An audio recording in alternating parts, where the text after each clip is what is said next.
Welcome everybody to Versus, one of the only channels on YouTube where you can find two idiots racing through video games on a near daily basis. My name is Tyler Cedarwall. And my name is Josh Jepson. Also, real fast, I'm going to throw this out here. We're not even remotely speedrunners, so if you're looking for a speedrun of this game, you're in the wrong place. We're so bad at video games. But, well, mostly Josh is bad at video games. I'm actually a master. If you guys are new to the channel, know that I'm a master at video games and expect some glorious gameplay. Like, sure. Good job, I'm Tyler. so good. So we're racing through a very, very old game today, Crash Bandicoot. I just found out today that this game came out in 1996. Yeah, it came out in September of 1996, about 2 months after Mario 64. So this is like one of the paving games of the 3D gaming world. Right? It's so good too. It's such a good game.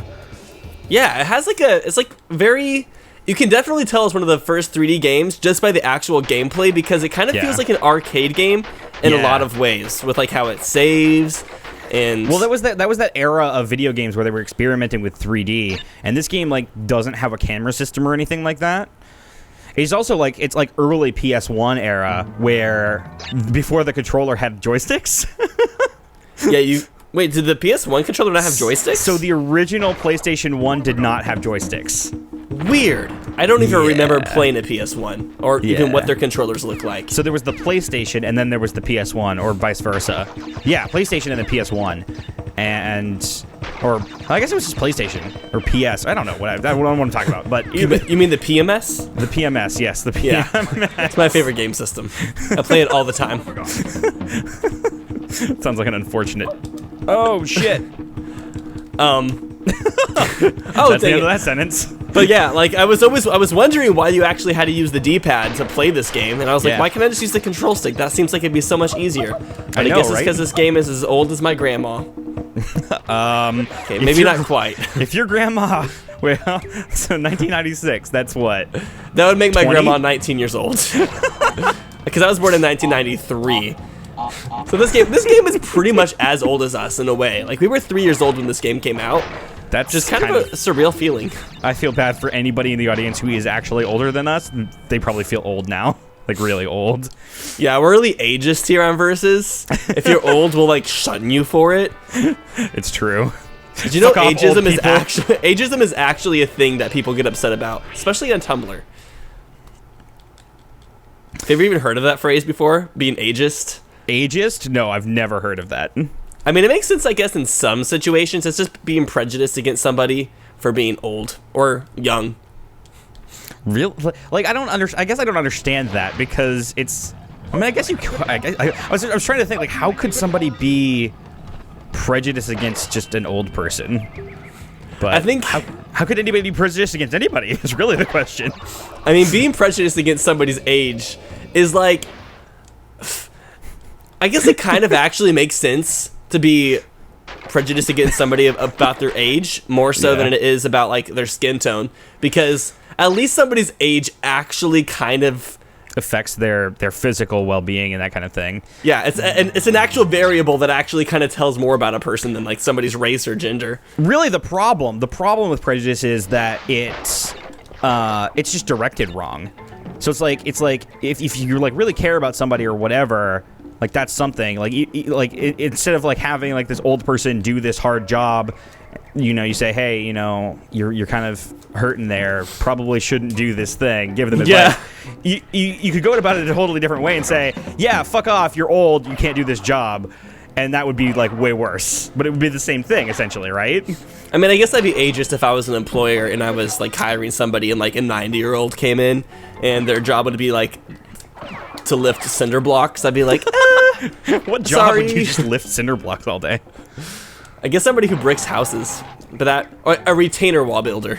A retainer wall builder. Yeah, that's actually probably a job. Somebody has to build retaining walls, not retainer walls, retaining walls. Retainer walls. I'm just gonna stick walls in my mouth to retain my teeth. There we go. I don't think you should be sticking a bunch of bricks in your wall, in your mouth. You should be sticking a bunch of bricks in your wall. In your cedar wall. Oh, good. Oh, that's clever. That's real clever. You did it, Tyler. You made a joke about your name. Yep, I do that a lot. That's cute. So the very first time I played this game, it was actually in church. What? So, like, the church I went to, like the Sunday school class that I went to, before you would actually, like, start the Sunday school lesson and stuff, they had, like, a PlayStation, and they had, like, a bunch of PlayStation games. That sounds like an awesome church. I feel like most churches had this. Like, it was, like, for the children's section or, like, the youth group. My church didn't have video games of any kind.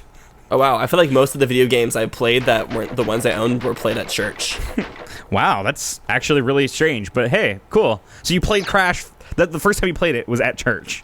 Yeah, well, that's, like, the only time I actually ever played it, because, like, they would have PlayStations, and, like, the only games it would pretty much have were Crash Bandicoot games, because they're, like, one of the most casual games to play on a PlayStation, and it just makes sense to play it in, like, for 10 minutes before youth group starts.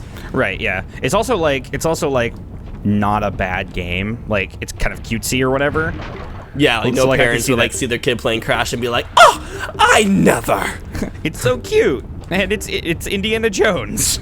It pretty much is. It's like, it takes a lot of inspiration from Indiana Jones, I'd say. Oh, fuck. Oh, fuck. I'm actually, like, really interested in... Oh, fuck, that's not what I wanted to do. Oh, crap. It's really interesting because there are segments in Uncharted, which Naughty Dog also developed. That's also a game I need to play. Great game. And there are segments in Uncharted where you're running away from stuff as it's, like, falling with this kind of similar camera angle to the boulder level.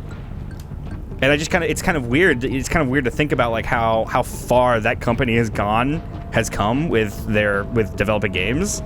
Yeah. What other games has Naughty Dog developed apart from Crash and Uncharted? Jak and Daxter. That's it. Are they ever gonna bring that game back? I never got to play it that much, but I know, like, a lot of my friends were super into it. I love me some Jak and Daxter. I hope they bring it back one day. It just seems like such a good game to actually bring back, because it has such a good feel to it. It's like a really open world, but it's also at the same time. It was a good series, like, from what I've played. Good. Have you ever played? So you've played the first one a little bit, right? No, just Jak and Daxter 2, actually. That's a great game. That's probably the best in the series, actually. The second one. The third one's really good too. The first one is drastically different. The first one's like a collectathon platformer. Yeah, almost all of the first games that came out at this time are not as good as their sequels, because this was a time where they hadn't had much, like, experience. There's not much inspiration and everything, so they kind of experimental. And they could definitely make the games better with the sequel. Yeah, no kidding. Ratchet and Clank is also a game that definitely shows that. Like, that game, like, the first 3 games, it was like good, amazing. Then Up Your Arsenal is just, like, fantastic. Up Your Arsenal is great. I fell on the very last jump. I saw the exit. Oh no! Wait, what level are you on? I'm on the one where you're being chased by the stones, the Rolling Stones. Oh my god. Actually, wait a minute. I can't there is a level called the Rolling Stones. No satisfaction, and I tried, and I tried, and I tried, and I tried. I can't get no. No. Great impression. You did it, Tyler. I am the Rolling Stones. I can't make the flash jump this time. I'm real quack. Real quack. You're real quack? Guys, real quack. God, you're so quack. Can I start saying that instead of quick? Real quack. Hey, listen to me, real quack. Ducks have to say that. Like, there's no doubt in my mind that that's a thing ducks say. I'm real quick. That's something I imagine, like, Daffy Duck to say or something. Or Can you like, talk in a Daffy Duck voice? Sorry, what? Can you talk in a Daffy Duck voice? I said Doyce because there was, like, all the alliteration. It was like DDD, and then... You can't talk, apparently. No, I can't do a Donald Duck voice. I have done before, and I can do one, but I don't think I would be able to do it on the spot. Like that. No, that's... That's kind of close. I can't do it. I honestly can't. I can do Mickey Mouse. Do it. Oh boy. That's actually pretty good. I can't. I'm actually really, really, really, really, really bad at doing voices, which is why I hardly ever do voices. Yeah, same actually. The only other one that I could do is Professor Oak, and I don't think I would be able to do that right now either. Don't do it. I'm not going to. I'm not going to do it. I'm not gonna. Don't embarrass yourself. I will. I don't know. I mean, you're pretty good at that. I'm pretty good at embarrassing myself. Most recent loser challenge that went up. Yeah. Oh my god, how did your wife feel about that? Like, what was her reaction when she watched it for the first time? She didn't want to be married to me anymore. She was embarrassed to be married to me. She just pulls out the divorce papers. All right, this is what I was waiting for. I just needed that excuse. I knew this day would come. I've just had them in my back pocket the whole time. Okay, I never finished my real quack statement. Okay, go for it. In this game, to 100% the game, you actually have to break all the boxes to get the silver crystals. Yeah. Oh, yeah, this is an any percent run for sure. Yeah, we're not going to be getting all the silver crystals. We're not going to beat the whole entire thing 100%. We're just going to beat the levels, because getting those silver crystals is a biznitch. Ooh! It's almost nearly impossible to break all the boxes, actually. Not near impossible, but there are some boxes that are hidden behind the level. And you have to go behind walls in the level to go and find them. It's really asinine, actually. Yeah, I mean, we probably could have done it if we really, really prepared, but this is also a game that we haven't played that much. So I never actually owned the game. This is my first time owning it, was for this Versus. I bought it on the PS3 store. Yeah. So did I, actually. Yeah, we're both playing it on a PS3. Ooh! Yeah. This is actually, because I bought my PS3 2 years ago, and I bought it to play Grand Theft Auto 5 and The Last of Us. And I hooked it up, and I played Grand Theft Auto 5 for an hour, and I was like, I don't think this game is actually for me. And then I played Last of Us for an hour, and I got too scared. And so I stopped playing that, and then I just never played it for another year and a half until I hooked it up for this really Versus. Sad? Both of those games came out on the PS4 afterwards. What's sad about that? The fact that you could have just bought a PS4 instead of buying a PS3 for two games that immediately came out for the PS4 afterwards. Well, I mean, the PS4 wasn't out, I don't think, or it might have been out, but I bought it used. It's my PS3. Oh, yeah. So I actually got it for way cheaper. Because I was gonna say, if you bought a brand new PS3 right before the PS4 came out with two games that you basically bought the PS3 for, that's why it would be sad. Yeah, I think I got it from Vintage Stock, and it was on a day where they had buy 2 games and get 1 free. And I guess consoles also count as games if you want them to. So I bought my PS3, Grand Theft Auto 5 and Last of Us all for $200. Nice. That's actually a really decent deal. Yeah, it wasn't too bad of a deal. So suddenly I'm bad. And I was like, I'll probably need a PS3 at some point, especially since I do gaming stuff on the internet. And then you never played it again until now. And then I had one for when we wanted to do this game, which we wanted to do for a long time, actually. This is a really good nostalgic game for so many people. Yeah, no, and we're going to completely ruin it. For everyone involved. We do that so good, though. It's what we do best. And ruining games? Stick to what we're good to, right? Sorry, say that again? Stick with what we're good at? Yeah, ruining stuff? Yeah, for sure. I mean, I'm good at ruining games, good at ruining words. Quack. Fucking duck. Duck, goose, motherfucker. I'm amazed. Oh my god, that's not what I wanted. I'm pressing. Oh gosh, I thought I actually had got teleported for a second, but no. Don't do it. See, are you going to the bonus areas to save? Yeah. I have been as well, mostly because of the fact that there's usually a few extra lives in these areas, and I know I'm gonna need them for later on. So yeah, no, exactly. That's actually the reason why I go to the bonus stages, just because I know there's gonna be extra lives in there. I said that, and there was no extra lives in this one. It's so depressing. Oh shit! You know what? Oh fuck! Okay, we're good. We're good. That's fine. It's fine. Everything's good. Every little thing is gonna be all right. Especially when we're on the Rolling Stones level. That's the level I'm on right now. Where are you at? Same. Actually, I basically did the bonus level at the same time as you. Fantastico. Yeah, I had just finished it when you said that there were no lives in that level. I was like, oh yeah, that was the one I just did. Bald? I just collected a bald guy. Oh, so yeah, so face. because you probably didn't know this. I knew this. There's actually 2 secret levels that you can only get by collecting all of those. The bald, like, it's Neocortex and his brother, I think, or something. Okay. Neocortex is the, like, enemy of this game, right? The bad guy, like the Bowser of Crash Bandicoot. Yes, the Bowser of Crash Bandicoot. And yeah, there's 2 secret levels. Are we doing those or no? I'm assuming I'll look not. into it in between episodes, and I'll let you know after this episode. Okay. I need to know a bit more about it. Planning. We're good at it. We're very good at planning. Woo! This used to be my least favorite level of the first world. The Hog Wild? Yeah. Ah, I love this level. Yeah, I love it now, but the first time I ever played this game, I was so bad at this.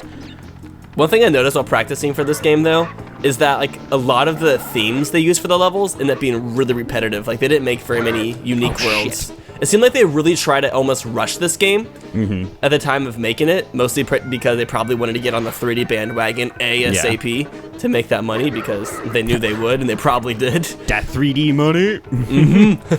Which is popular at the time. Well, how does 3D money differentiate from 2D money? I guess all money is technically 3D. Even dollar bills are 3D, even though they're flat, because they have, like, a little bit of millimeter of depth to them. Yes. Yes, Tyler. Congratulations. You did it. Oh, God. Okay. I wanted to go back real fast before this episode ends, though, because we only have a few minutes left, and talk about playing video games at church, because that's actually where I played so many video games. Like, GoldenEye 007, I played that game so much at church. Wait, really? Yeah, like, that's really, like, the only place I ever played that game. I feel like that's not an okay game to have at church. I played that game. That wasn't actually in the room for kids. It was in the youth group room, and I would go there before church started to play that one. So I was a bad boy. Oh, God. Okay. I see. Did you get in trouble? No, I mean, I was allowed to. My dad didn't care about... Actually, I don't think he knew what game I was playing. Because I feel like he probably would care if he did know. That's kind of violent for the time. Maybe. I mean, usually the time I played that was my dad was a worship leader at our church, and so, like, he would take me to worship practice with him, and then he'd be at worship practice, and I would just go into the youth group and just play that game for a couple hours while he was practicing. Oh, fuck. Practicing his guitar. His guitar? Yeah. Your dad plays guitar? My dad? Yeah. Oh, yeah, pretty well. He was the worship leader for our church for, like, 10 years? My dad also plays guitar. Oh my God, they're practically the same person. Shut up, Tyler. Why can't I climb this freaking tower? I know, right? Towers are stupid. I think the level I'm on right now, when I was practicing, I'm pretty sure this level is like as long as all the other levels so far combined. I know, right? It's so weird. And it's also like not even, well, I guess it is the last level of the first world, basically. Oh, maybe that's why it's so long. Maybe they just end every single world with a super long level. Yeah, they also don't end every world with a boss. It's weird. Like, this boss is just in the middle of a world. Doesn't really make any sense. Are they worlds, though? They're just islands. Yeah, I guess they're just islands. Who's to say that each island is like a separate world in this game? Why did I fuck that up? What? I span instead of jumped. I spooned. You spunded it. Dang it, I died right before the checkpoint again. I know, right? Oh, fuck. These shield people can go die in a hole. I actually named those people bitches with shields. That's what they are. Bitches like, with shields. They're my least favorite enemy I've, like, encountered so far in this game. Because you can't, like, attack them from the front. It's so annoying. No, you have to attack them jump from on the them. butt. And also, you have to hit them at, like, you have to jump on them with your highest jump. You know what I mean? Like, if you do a short jump, it doesn't work. Oh, damn it! Fuck them. Fuck them. Fuck them up. I got the bonus level. Oh, shit. Okay, I was gonna go into the bonus level to save, and then I fell in the bonus, which is dumb because the bonuses are like literally nothing. I'm really surprised they like put 2D side-scroller type levels into this game, when like the whole like element of it was like supposed to be going into the 3D world. Right, but I think it's because they're coming from a 2D world, right? Was there Crash games before this one? No. What I'm saying is that games, all of them were 2D side-scrollers, basically, all the most popular ones. Yeah. I was gonna say I'm really surprised there wasn't like a 2D version of Crash that came out before this. And I realized it's like a PlayStation exclusive, that this was like PlayStation's very first console. So like, yeah, they didn't have anything before that. They didn't have like Sonic to work with. Did you know that that Nintendo and Sony were supposed to work together to make the PlayStation? Yeah, and then it was originally called dropped Nintendo out. PlayStation. Fuck. Okay. Well, I guess that's a good place to end it because I just died. So that's a good place to end everything. Yeah, it's a great place to end everything because you're dead. You can't do anything more. Thank you guys so much for watching this first episode of Crash Bandicoot Versus. My name is Josh Jepson. And my name is Tyler Cedarwall. Oh. Cedarwall. We'll see you all next time. That's cute. For an epic episode of Crash Bandicoot Versus. Coming to a theater near you. In 2019. Oh. Directed by Michael Bay. Main character Jennifer Lawrence. What? And George Clooney. Don't forget Will Smith, he's there too. But he's just a side character, so we couldn't afford to pay him enough to be a main character. So we chose George Clooney.